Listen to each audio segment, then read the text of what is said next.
Hey guys, it's about beer 30. Let's go see what's in the fridge today.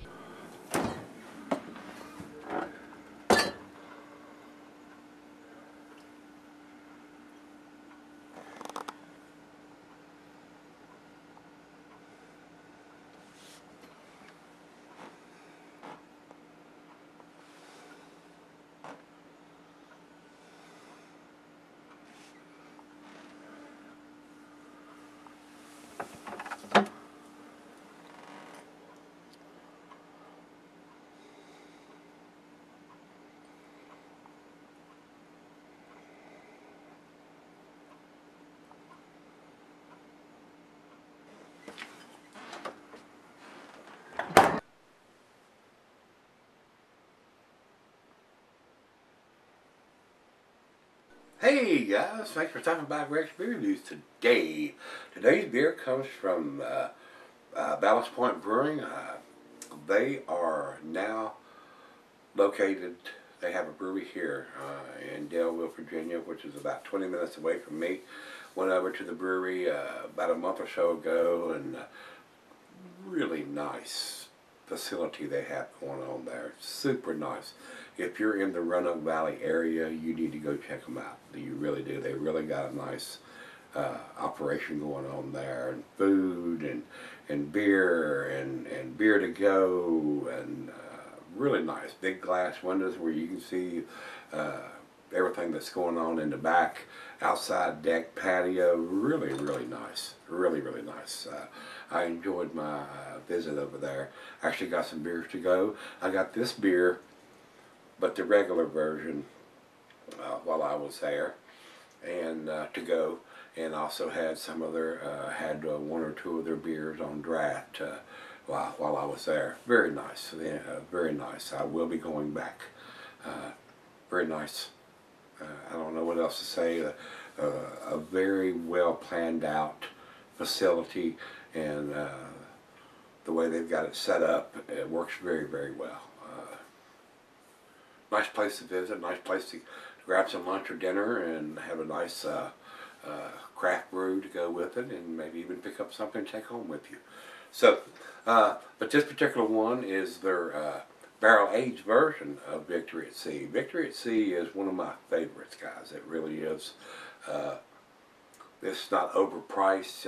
You can buy a 6-pack of this for between $10 and $12. For 10%, which is what that beer is, that is a super buy. This one is actually a 12%er because it's been done in the bourbon barrels. And it's considered a porter, not a stout. These guys can call it whatever they want to. It goes a little bit against the grain as far as the style. Porters were originally designed to be a lighter version of a dark beer, something in the 3 to 5% alcohol that the dock workers over in England, the UK, or whatever back in the 1700s could have with their lunch or dinner and go back to work. Now the American brewers, they can kick it up a notch or 12 and brew a monster beer like this and still call it a porter. The stouts were the heavier beers that they did not drink for lunch or dinner and go back to work, but the porters were. So a little bit of history lesson there. Now that the Americans are involved, I mean, you can have a 12% porter or a 12% stout. A lot of times they look very similar in the glass. Most of the time on the lower ABV porters, you have a little bit of red mahogany color that will come through the glass somewhere, especially on this style of glass around the bottom. But a lot of times you don't, especially when they're brewing something of this magnitude. So let's get on with this one. As far as IBUs, I don't think we're going to have that. Yep, Untapped has it at 60 IBUs, 12% ABV. And their commercial description says, excuse me, our Ballast Point Victory at Sea Imperial Porter is a bold, smooth brew with just the right amount of sweetness. We infused this robust porter with whole vanilla beans and San Diego's own Café Calabria coffee beans. the subtle roasted notes and minimal acidity of the cold brew coffee balances perfectly with the sweet caramel undertones of the malt and creating a winning combination for your palate. I'll be honest with you guys, I had had this beer before when I went out to see Martin and the guys and picked up that stone beer that I had yesterday. I actually bought 2 4-packs of this because I know how well the regular version of the Victory C tastes to me, and I love that. I mean, if you want a bourbon taste in that, which is a 10%er, buy you a bottle of bourbon and throw a jigger or so into that glass with that, and there you go. You got a bourbon barrel porter at 10%. Probably you're going to kick it up a notch more than that if you throw some bourbon in it. And I seen this out there, and I said, ooh, yeah, let's pick that up. It's not a cheap beer to buy now, guys. Anytime that they do these bourbon barrel versions, it's going to cost more than a regular version. So, we've got the description, we got the ABV at 12%, we got the IBUs at 60. I don't think there's anything else we need to go over. So, final beer of the evening for me here, guys. So let's jump into this and get the cap off. Neat openers, got a brand new batch. And these t-shirts, got a box full of them here behind me. And while I pour this, I'm going to tell you, guys, check me out on Patreon. If you want to help me out here, go over there and check me out on Patreon if you want to help me out, make a little donation or whatever. I'm trying to get a better, either a better camera or a microphone that I can wear on this camera. You will get a heads up when I post beer reviews daily. I post tomorrow's beer review on that site, so you'll get a 24-hour head start on the beer that I'm going to post on YouTube and Facebook and everywhere else on Patreon, because I post the following beers reviews that morning on that site. So check me out over there. Alright, let's get this into the glass, and while I'm pouring, I'll tell you cuisine is barbecue, cheese is a buttery brie good Havarti Swiss, goes well with your chocolate dishes. Dessert, meat is beef, smoked meat, and grilled meat. And glassware, pintback or not, tumbler mug, San Sadell. I'm using my favorite tulip glass, the Sovereign beer glass today. It says here not recommended for extended seller unless the ABV extends average range. 12%. You think that extends average range? Duh. Yeah. And I'm not aware of any coffee being used, but you know, do it at your own discretion. Pick up a 4-pack.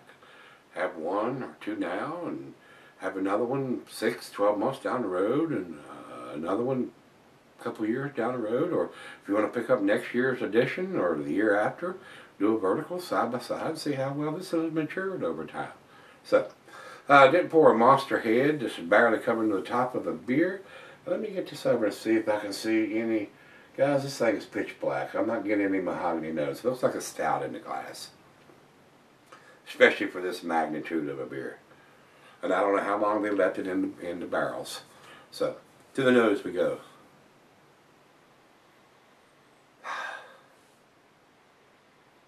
Very nice. Chocolate, roasted malt, hints of bourbon, black molasses. Got a very nice sweetness to the back end. I am getting a hint of some butterscotch from diacetyl probably, but that usually will dissipate. And that may be a combination of the barrels and all that going on. So it's not overpowering the beer. And like I said, more than likely in about 10 or 15 minutes, it's going to all be gone. Smells very nice. Bittersweet chocolate. Wonderful smelling beer. Absolutely wonderful. And in between this one and the regular version of the Victory C, I get a little more chocolatey notes on the regular version than I do from this one. Wow, smells awesome. Let's dive in. Cheers, everybody.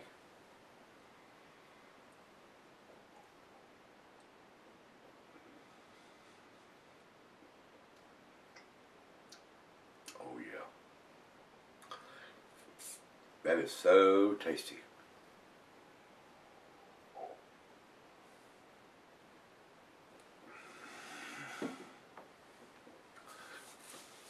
am a sucker for bourbon barrel-aged porters and stouts, just like I am for the juice bombs, New England style IPAs and double IPAs. Those are my favorite styles of beers, guys. Dark beers, bourbon barrel-aged porters and stouts. Hoppy beers, New England style juice bombs, either in a double or single IPAs. Those are my favorite styles of beer, guys. It's just me, and a lot of people just love saisons or sour or wild ales or ambers or Oktoberfest or some other kind of Marzen or lagers. The bourbon barrel aged versions of the dark beers and the juice bombs have special place in my heart. So this is very, very tasty, guys. It is super well made. And as it opens up now, I'm getting more bourbon now than I did a minute ago. So these kind of beers, you need to let them warm up to room temperature, or even start off drinking them at room temperature. I like to start off with it right out of the fridge and let it come up to room temperature to see how it changes as it gets warmer. So that's just me. That's just how I like to do it.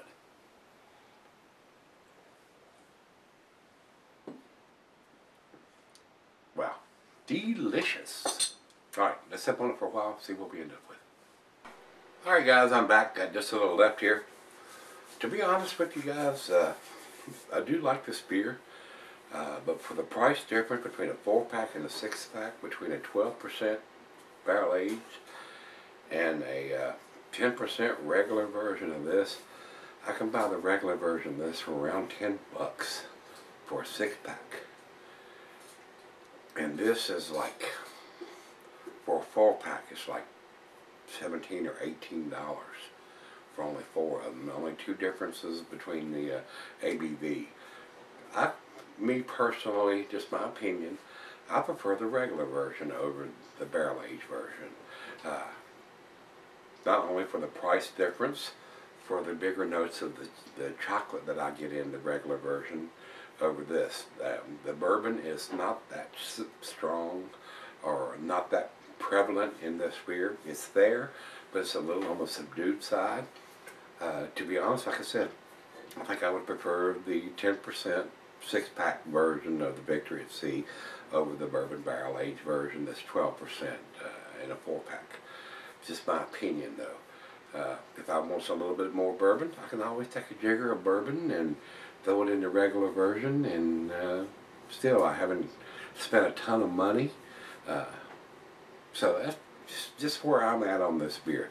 The price weighs in on what I think about the beer. If I'm spending a ton of money on 4 as opposed to not so much for 6, and not that much difference between the ABV versions, it weighs a little on my heart and in my head and on my wallet. So with that being said, it is a very tasty beer, I will say that, but it is a little on the pricey side, being a bourbon barrel aged version of it. So, and they only do this beer this time of year. If you're trying to find this beer in June or July, you're not going to have a lot of success, because I've been trying to find it all year long, and it's just now showing back up again now. Not a lot of people want to drink these 10-12% stouts in June and July when it's 95 degrees. Me, I like these style of beers all year long, especially for the final beer of the evening, which this one is for me. I love these beers in June and July for the final beer of the evening too then.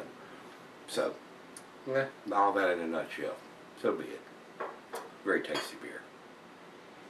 Very nice, very well made beer. But a little on the pricey side too. Final cup.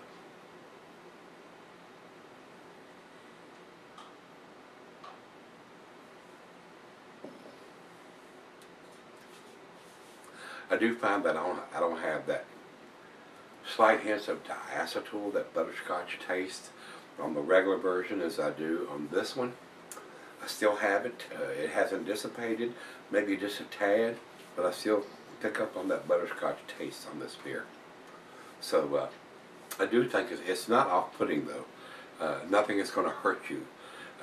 I just don't like to see that in a beer that I paid a lot of money for. So, but it's still there. I've been sipping on it about 30 minutes, and I'm still getting a slight hint of that butterscotch diacetyl on this beer.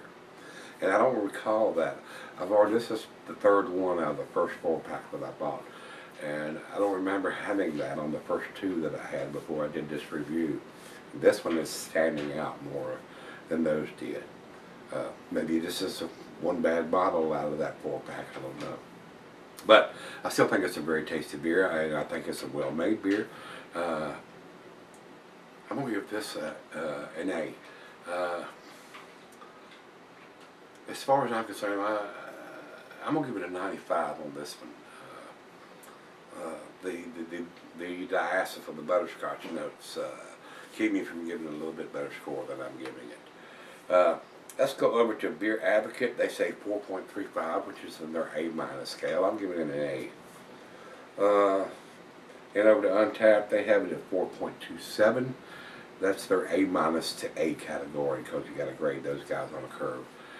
Still a very tasty beer. Just a little bit more on the pricier side, being a 4-pack bourbon barrel aged than the regular version of it. But like I said, you can always throw a jigger of bourbon in anything in a dark beer and kick it up a notch or 12.